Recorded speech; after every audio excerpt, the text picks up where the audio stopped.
going back to the period after the terrible clash between the Alliance civilizations. In the time between 90,000 BC and 72,000 BC, I saw many battles and tensions on the surface of the planet, which then involved human beings.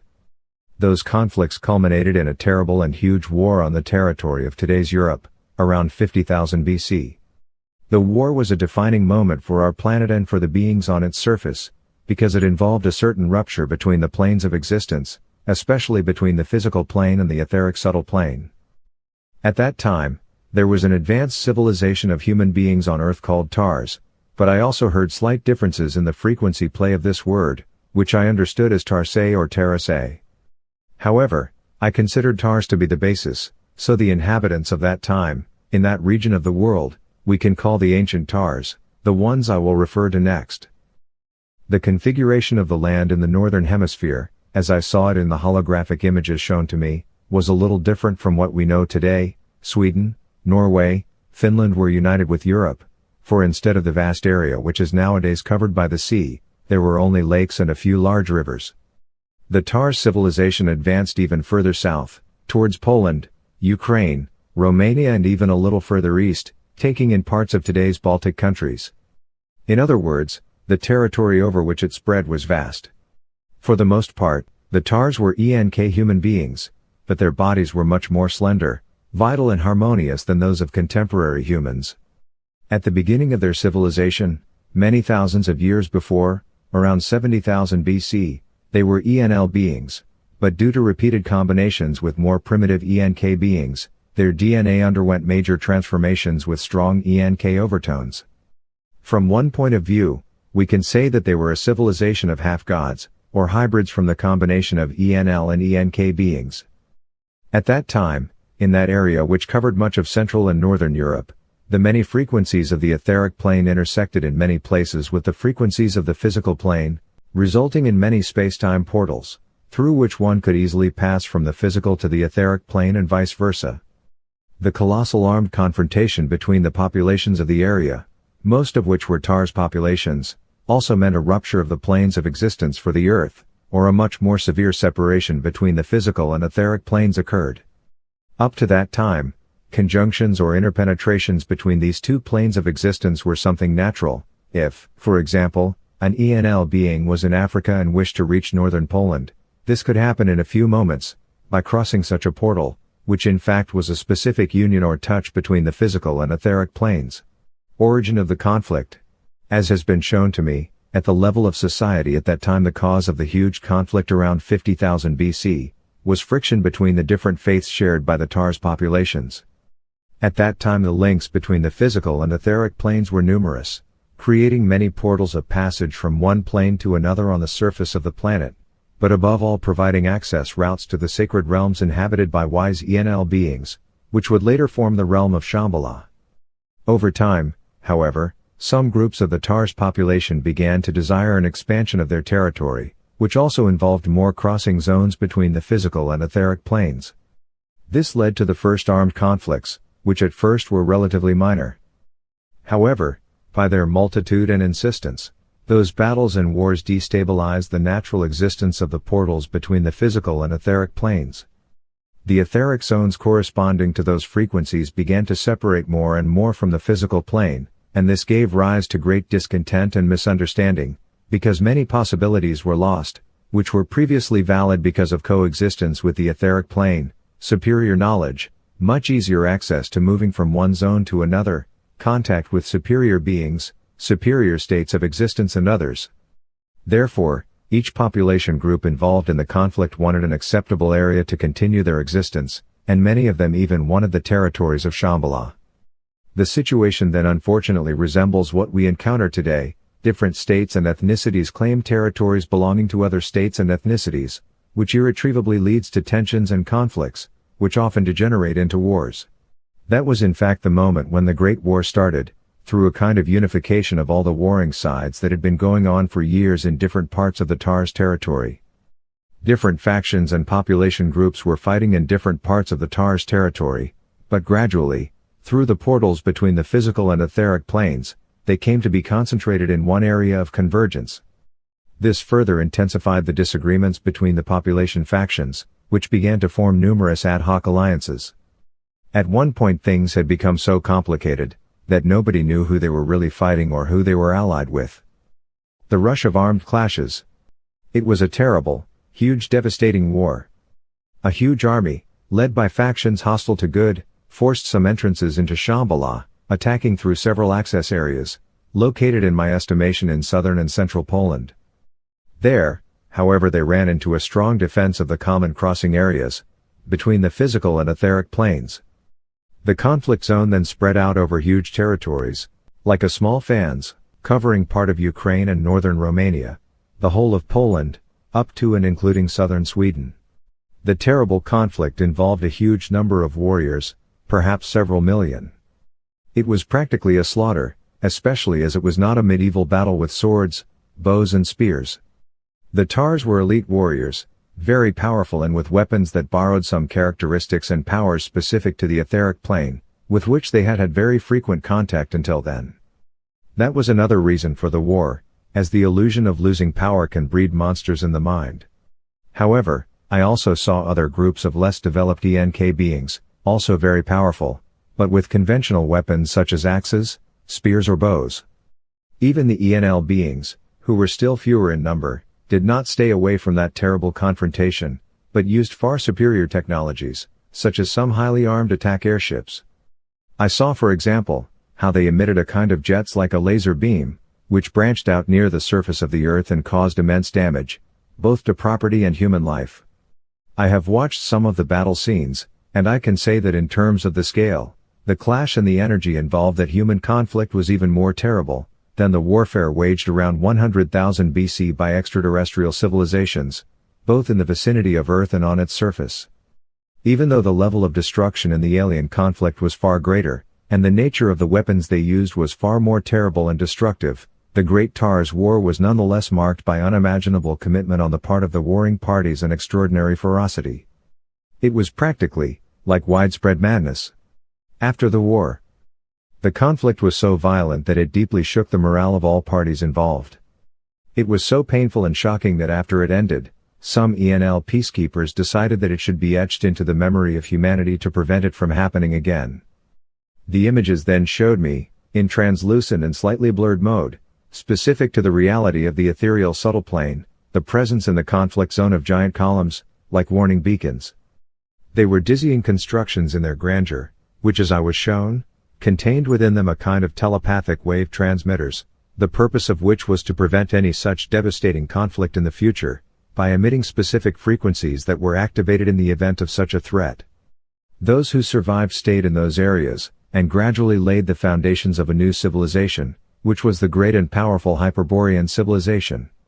In those sequences the man from Apellos intervened and, by operating some commands on the holographic screen, changed the course of the images, bringing to the foreground a mountainous region and some tall and very powerful inhabitants, who lived there a few thousand years after the Great War. From the structure of the frequencies I immediately deciphered that they were called Tharos, probably a reminiscence or alteration of the ancient term Tars. Telepathically I understood that the meaning of that name was hardy. The images then showed a place near a cave, which these Tharos guarded with great devotion, and I subtly understood that it was one of the crossing areas from the physical plane to the realm of Shambhala. I was however surprised by the intervention of the man from Apellos, but I quickly understood the reason. He wanted to show me that this entrance was in the territory of Romania.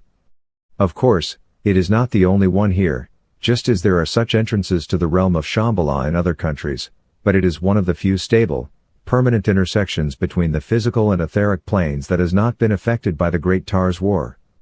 At first, the image was presented to me as a view from a great height, from where I could even see the curvature of the Carpathian Mountains.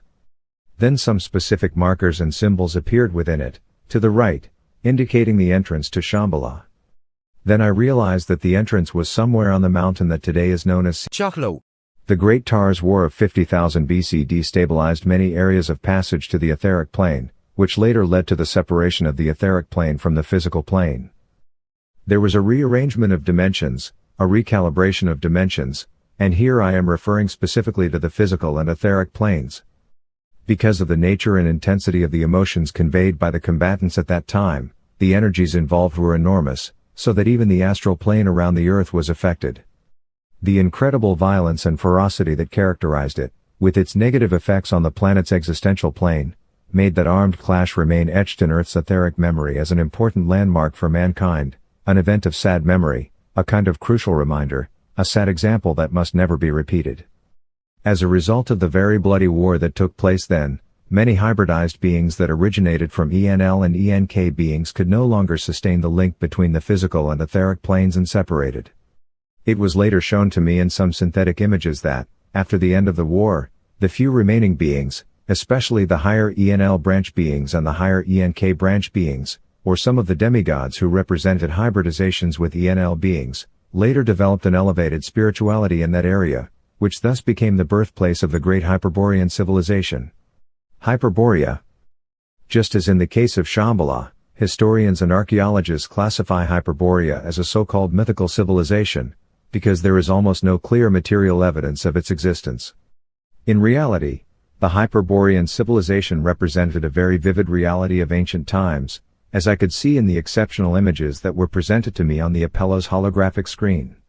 Etymology and location. The name Hyperborea is of recent origin, being only a few thousand years old and comes from ancient Greek. In fact, the roots of Hyperborea are very old, stretching back to around 70,000 BC. The people living in that territory were the ancient Tars, who were the ancestors of the Hyperboreans. The meaning of the word Hyperborean is known to almost everyone: the land to the north, those who lived in the northern part of the ancient world. This idea has been correctly transmitted, because the land where the extraordinary civilization of the Hyperboreans developed, was quite far to the north. After watching the events unfold as they were shown to me, I did a little research on the internet to see if there were any differences between what was being conveyed and what actually happened. Apart from a few minor errors of location, the other elements, few in fact express the truth, even if in fairly general terms. I think the lack of information is mainly due to the fact that the age of this civilization is very great, and knowledge about it has simply been lost over time. Ancient texts and stories mention, for example, the territory of Hyperborea as being north of the Danube or bordering the Black Sea, which is not entirely true. From what I have seen, Hyperborea comprised a vast territory, like a somewhat vertical strip of land, from today's Transylvania, up to what we know as Western Ukraine today, also capturing a small part of the Western Baltic countries. A significant part of the territory was in present-day Poland, going as far south as Sweden. I did not, however, see that the Hyperborean territory extended all the way to the Black Sea. Even so, Hyperborea occupied a vast territory. The coagulation of the Hyperborean civilization after the Great Tars War. The Tars civilization represented the first spiritual line, which later would come to define Hyperborea. Their civilization existed and thrived approximately between 70,000 BC and 50,000 BC. From what I have seen and understood, at that time there were many spiritual directions and beliefs, but none of them predominated. As I said, at the end of that period there was a terrible war, which practically destroyed the Tars civilization and made way for the development of a new civilization, which was the Hyperborean civilization. It was only after that great war that the territory of the Hyperboreans became more defined, and the Hyperborean civilization was unified into a common spiritual creed. So there were two major periods in Hyperborean history, before the Great Tars War and after, the which also marked an important subtle change for our planet. Before the war, in the period 70,000 BC to 50,000 BC, the Tars civilization period dominated, in which we could see an amalgam of races derived mostly from the ENL branch and only a few from the ENK branch. After the terrible confrontation, that territory on which Hyperborea was later to settle, remained almost uninhabited for a considerable period of time. Later, as I have seen in a rather rapid rewind of the images, the population in that area began to grow and individualize itself, in the sense that it became a civilization in its own right, a kind of administration in which the ENL beings who were leaders, thanks to the high spiritual level they had, managed to unite all the tendencies of the population into a strong civilization and a common spiritual orientation, especially since in the distant past of mankind the leadership was eminently spiritual. At that time there was no other type of leadership, for the administrative leader of a larger territory was also a priest, and this gave the population extraordinary strength and positive orientation. I have also seen that after 50,000 BC, A DNA nursery developed in the Hyperborean territory, which led to the populating of that area with a wide range of races, even more diverse than before. Unlike 20,000 years earlier, the new Hyperborean population was united and coherent in aspiration and thought, much as in a rough analogy, the Christian countries of Europe during the Middle Ages were under the spiritual authority of the Pope. Some of the ancient Tars, who were originally ENL beings, but also combinations of ENL and ENK in the form of demigods, after numerous combinations with ENK beings became ENK majority, and were known as good craftsmen, especially of weapons for combat. This is why they defended the southern area of Hyperborea, living mainly in the territory of today's Transylvania, and further north towards Ukraine. This gene was inherited by the ENK branch and passed on. It multiplied very rapidly, much faster than the ENL gene after the sedimentation of the so-called Hyperborean DNA. On the other hand, the ENL branch, whose DNA was easily modified, continued to refine. Its extensions led to many variations in DNA and hence in ENL types. Gene nursery. But then something very interesting happened. In my estimation, looking at the image synthesis, about 27,000 years ago, the ENL gene had evolved so much that it had reached about the same level as that of advanced alien civilizations. When that balance was reached, an agreement was created between humans, the ENL branch, and certain alien civilizations, for some of their elevated souls to reincarnate in the bodies of ENL beings. As far as I could tell, that was an agreement of coexistence, collaboration and mutual support. Generally speaking, every great civilization that has existed on Earth has located itself in a specific area of the planet, without mixing with other civilizations. For example, the Mu civilization, the civilization of Lemuria, a civilization of ENL beings with a strong Syrian influence, which existed on the great island later called Atlantis, then the Atlantean civilization, which followed the Syrian civilization on the same island, to name just a few of the great civilizations of the very distant past. All of these were mostly represented by beings from the ENL branch, but at different stages of their genome development, and did not mix with other civilizations. However, in the case of the Hyperborean civilization, in its final period, due to the evolution of ENL beings and the understanding that took place with several alien civilizations, the possibility of DNA hybridization of ENL human beings was created, in the sense that the souls of evolved alien beings were embodied in the bodies of ENL beings. Until then, only the souls of ENL beings were incarnated in ENL bodies, but once they reached a sufficiently refined level of DNA structure, the physical bodies of ENL offshoots became capable of sustaining the high vibrational frequency of consciousness of advanced extraterrestrial beings. It is true, however, that ENL beings with these characteristics were quite few, compared to the majority Hyperborean population, which consisted of ENK beings at a higher evolutionary level. So, it can be said that in Hyperborea at that time there was a kind of gene nursery, which led to an even greater flexibility of human DNA. The evolved ENL gene allowed the incarnation of advanced alien souls, which later combined having a human body, because otherwise the joining of their DNA would not have been possible. For example, a Syrian alien soul would incarnate into a male ENL being, and a Pleiadian soul would incarnate into a female ENL being, both within the Hyperborean civilization. Their child was also an ENL being, but it had in its DNA essential information from both the original DNA of the Syrian and the Pleiadian being. This was the principle on which most of the hybridizations were made. The basis on which these hybridizations were built remained the ENL gene, but the complexity of the windings of other alien genes on this basis was staggering. There were also many hybridizations between ENL human beings that had already evolved and other ENL beings in which alien souls had incarnated. Withdrawal of the ENL branch. So, at that time the ancient territory of Tar civilization, which had practically become the territory called Hyperborea, was inhabited by many types of populations. They endured because of the ease with which many souls from other planets incarnated on Earth and had physical bodies of ENL beings, because they could support evolved alien consciousnesses. I could see in that vast territory nearly all types of populations, white, black, mixed race, yellow, mongoloid, and even other types, which derived from these but were still distinct in certain features, skin color, eye color, hair color, facial or body characteristics, sometimes quite different from what we know today. It was a conglomerate of races, even more vivid than the one that can be found in our times, in the great metropolises of the West, both in diversity and in the number of individuals, their proportion being however balanced. I think that was the last period of relative harmony on Earth, before the ENL gene was withdrawn, which had exhausted its resources. The withdrawal of the ENL branch was quite slow at first.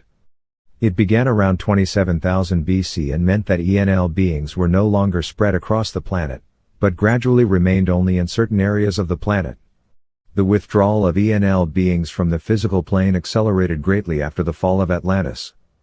I could even say that the last ENL act was Atlantis, because after its sinking, the Earth remained populated almost only with ENK beings, possibly with a few ENL beings hybridized with ENK beings, and only at the level of leaders or great rulers could ENL beings be found, such as the pharaohs of ancient Egypt or the great kings of the Middle East. By the fall of Atlantis, the ENL beings of Hyperborea, knowing that the time had come for their retreat from the evolutionary chain that had peaked in that direction, wanted to open up and further refine the ENK branch, which had a more rigid DNA, in order to boost the evolution of mankind. For many ENK beings, that period was a time of surprising evolution, a great purification, precisely because of hybridization with highly evolved beings, who left the seeds of complex resonances imprinted in their DNA. The ENL branch was thus completing a complex evolutionary cycle on Earth and would retreat, or rather remain on a subtle plane above the physical one, partly due to the particular climatic conditions that were increasingly manifesting themselves, in the northern part of the planet. Indeed, from about 25,000 BC onwards, the planet's surface temperatures began to drop, causing ENL beings, who already had a strong resonance with the etheric plane, to remain increasingly more and more in this subtle plane, and have less connection to the physical plane. This has led to the need for gateway zones or portals to the etheric plane, so that the connection with beings remaining on the physical plane is not severed. Preferred were mountainous areas or stretches of water, but such gateways between one plane and another could also be found in forests or even on plains. At first these areas were easy to find, because they covered most of the planet's surface, especially in the northern hemisphere. As I said, in the planet's distant past, the physical and etheric dimensions were somewhat twinned, in the sense that they had quite a few points of convergence or portals, through which beings could easily pass from the physical to the etheric plane and vice versa. Since 25,000 BC, however, it has been shown to me that the number of these transition zones has been significantly reduced, and in addition, some of them were located in territories where ENK beings had settled. Although they knew of the existence of such portals in their territory, ENK people could not pass beyond because their own vibrational frequency did not allow it, or it was too low to support the passage to a dimension higher than the physical one. The end of a great civilization. Hyperborean civilization, in its active state, continued until about 14,000 BC, after which it died out. However, rudiments of it continued to exist in parts of the former Hyperborea, even further north, but as far as we have seen, they formed very small communities. The rest of the population migrated fairly quickly, mostly to Atlantis and also south to Transylvania, where they settled in the mountains. From there, after a few millennia, part of the population migrated southwards, giving rise to other great civilizations, closer to the present day. Another part migrated eastwards to Asia, in distinct stages, also laying the foundations of great civilizations. As mentioned, the cataclysm that led to the sinking of Atlantis greatly disrupted the state of the planet, both physically and subtly. Many portals linking the physical and etheric planes were severed, others were completely suppressed, and generally speaking, it was revealed to me that the two planes became quite separated due to the massive disruption in the physical and subtle structures of the planet. That separation between the physical and the etheric was even more pronounced than the separation that occurred following the Great Tars War. It has become increasingly evident and has also caused a dramatic drop in the vibrational frequency of the planet's physical plane, which has thus become even more hardened. Interdimensional energy portals became a rarity as time went by, and communication with higher beings on the etheric plane of Earth, and with those in Shambhala, became increasingly difficult. This state of affairs became even more complicated from 5000 BC onwards, when dark forces began to intervene in the evolution of mankind, taking advantage of the huge breach in the Earth's energy grid. Certain alien civilizations, already contaminated by the evil reptilian touch, began to weave a very complicated web of intrigue and control of the planet. They relied mostly on the significantly lower vibrational frequency of the physical plane, as well as the low level of consciousness of humanity, composed almost entirely of ENK beings. Rotation and dissipation of Hyperboreans. All of this was shown to me in a simple way, with clever links that combined enlightening images with symbols or signs linking different factors, beings or objects presented on the screen, so that understanding was as easy as possible. I never ceased to marvel at the extraordinary intelligence that synthesized almost instantly all the information I requested, presenting it to me in a form suitable to my understanding and also suggesting its subtleties, or other branches of investigation. Generally speaking, due to the limited time available to me and the immense amount of information that I would have to study gradually, what I was shown at first were general, overall aspects of the subject requested, without going into detail. Interestingly, however, having had access to that information, I rarely felt the desire to find out more about one or other of the directions. Although I could delve into detail with any aspect I desired, which fell within my sphere of understanding and interest, I rarely did so. Instead, I preferred syntheses.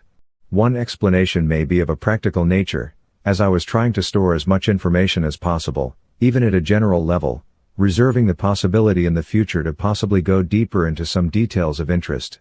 In any case, the summary of the images was admirably done in real time, even with much more information than I could understand, at least at the level of symbolism. In parallel, I was also aided by telepathic transmissions which my cortex translated acceptably, thus enriching my general knowledge of the requested subject. The images appeared in a cursive manner, and intelligently linked with certain graphic representations or even currents of colors, which indicated to me either the direction of a certain phenomenon or trend, or the nature that characterized them. For example, when I was shown the migration towards southern and southeastern Europe, it appeared to me represented by images in 3 different planes, but nevertheless overlapping. For instance, I saw groups of people and even domestic animals, particularly sheep, moving through various landforms. In parallel in the background, there was a kind of map of the land, showing the continent and a part of the Mediterranean, and over them, duplicating the movement of the people, there was a current in yellow, like a dynamic color stain undulating, according to the trajectory of movement over time on land. At one point it split into several thinner almost fan-like directions, and one of them headed further east, coming to rest near the Mediterranean coast in what is now Turkey. I was then shown in rapid succession, the building of a large settlement in that area by the descendants of the Hyperboreans, in the form of a fortress which in time became a large city, very well developed and even equipped with some technology. I saw, for example, that at night the citadel was illuminated, but we did not identify the sources of light, which apparently were several. In any case, they did not come from fire. In the hologram, around that area and in relation to it several symbols appeared, some of them moving, with different colors. Snapshots of that city's life, beings, buildings or interiors would sometimes suddenly stand out, then recede, making way for other aspects. I understood that the place meant something important, but I didn't know what city or town it was, until I got used to the frequency of the area, and then telepathically I understood that it was Troy. This mental understanding came bundled with another set of information, that correlated with the holographic images. I thus understood the subtle connection to the city of Troy, in direct correlation to the evil influence of alien civilizations, and how their members on Earth have attracted acolytes from among the ENK beings. The aim was to destroy any ray of light, and Troy was the last bastion of resistance at the time.